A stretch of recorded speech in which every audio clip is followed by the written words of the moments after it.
Oo po, isang simpleng, sayang, ang naghatid kay Maribeth muli na sa bingit ng kamatayan.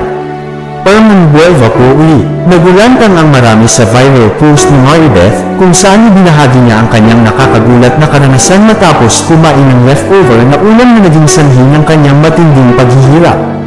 Isang gabi, nagising si Maribeth na halos hindi na niya makilala ang sarili. Ang kanyang mukha ay grabing namaga at puno ng pantal na kumalat na halos sa buong katawan. Agad siyang dinala sa Medical City Emergency Room kung saan idinulog ang nakakabahala diagnosis. Scromboid poisoning. Ayon sa kanya, feeling ko ang kapal-kapal ng mukha ko sa pantal at mainit ang singaw, isang indikasyon ng malalang allergy. Ngunit ano nga ba ang scromboid poisoning? Paliwanag ni Maribeth, ito ay sanhi ng pagkain ng isda o anumang pagkain na matagal nang nakaimbak sa ref.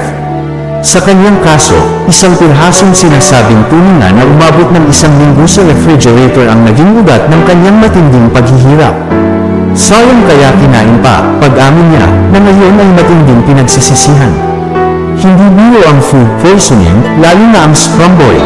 Ayon sa mga doktor, pwede itong ikamatay, lalo na kung umabot sa puso ang allergic reaction at humantong sa hirap sa paghinga.